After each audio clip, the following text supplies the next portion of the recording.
Hoy la primera lectura y el Evangelio nos van a presentar algo muy interesante.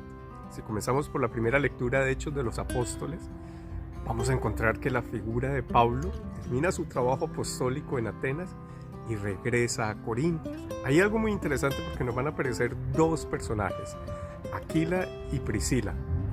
Estas dos personas nos menciona el texto de Hechos de los Apóstoles que fueron expulsados de Roma, ya que Claudio, el gobernador, decidió echar a todos los judíos. Y aquí, ¿cuál es la conexión entre Pablo y Priscila? Entre Pablo, Aquila y Priscila, en que ellos trabajaban en la fabricación de tiendas.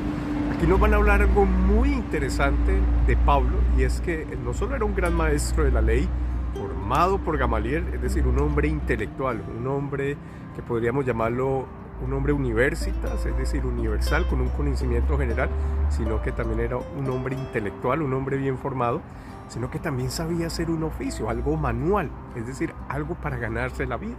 Y esto le va a servir mucho a Pablo porque eso representa que él tiene que comenzar a ganarse la vida trabajando en tiendas. Cuando Pablo llega a Corintios, que es muy interesante que vamos a encontrar esa conexión tan fuerte de Pablo en Corintios, donde va a hacer sus cartas para comunicarse con esta comunidad y mantenerla viva en la fe.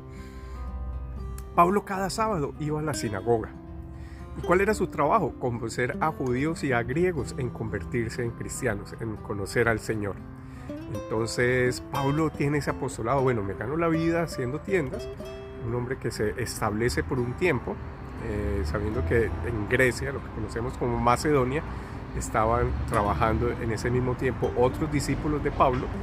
Entonces aquí Pablo decide trabajar fuertemente, y hay algún momento que nos describe el texto sobre lo que sucede con Pablo, y es que algunos griegos y algunos judíos lo contradicen fuertemente. ¿Y qué hace Pablo? Se rasga las vestiduras y les dice, yo creo que no les dice, les grita que sobre ellos caerá la sangre de un inocente, porque no son capaces de reconocer a Cristo como el Hijo de Dios.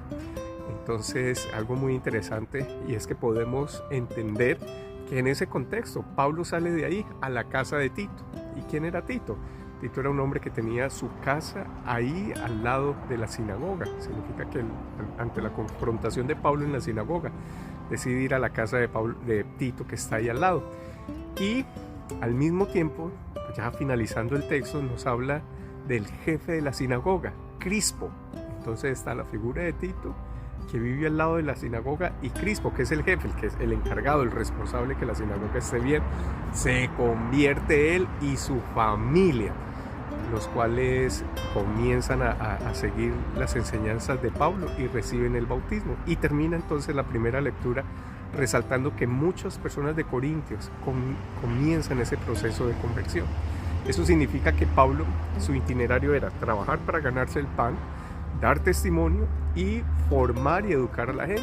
Es interesante porque aquí solo nos muestran el sábado, el día del Señor, donde comenzaba ese apostolado de enseñar, pero de seguro visitaba y estaba pendiente de su comunidad, ese accionar o actividad de desarrollo que debe tener el buen cristiano, de no solo mantener su fe activa, sino la fe de todos sus hermanos. Ahora bien, el Evangelio, vamos a encontrar algo muy interesante. Parece un pequeño acertijo, porque Jesús dice, dentro de poco ustedes no me verán, pero después me van a volver a ver. Muchos comenzaron a decir, bueno, ¿y esto qué significa? Entonces Jesús les dice, bueno, ahora no lo entienden, pero eso significa que yo me voy a la casa del Padre y después volveré a ustedes. Que lo que quiere decir ese volver es la resurrección, demostrar que fue real sus enseñanzas, y de ahí es donde nace nuestra fe.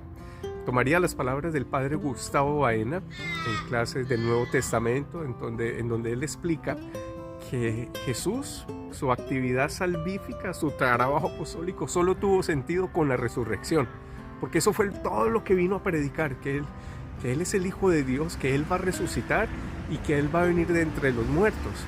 Y cuando muere, toda la comunidad se esconde, todos los discípulos y apóstoles tienen miedo.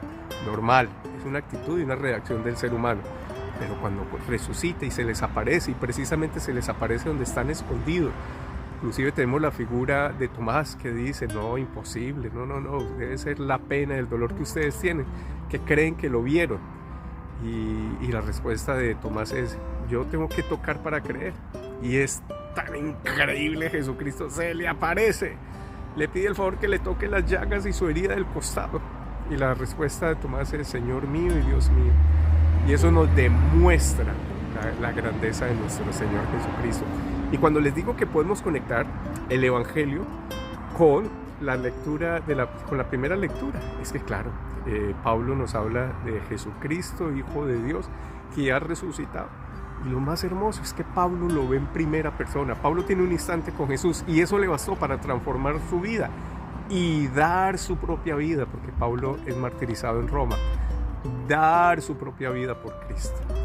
Démosle gracias a Dios por este día, por estas lecturas tan hermosas, que para mí hoy me llevo la importancia de hacer un oficio, de una actividad nuestra económica, pero a la vez nunca cansarnos de llevar la palabra de Dios. Gloria al Padre, al Hijo y al Espíritu Santo, como era en un principio, ahora y siempre, por los siglos de los siglos. Amén. Te deseo un feliz día.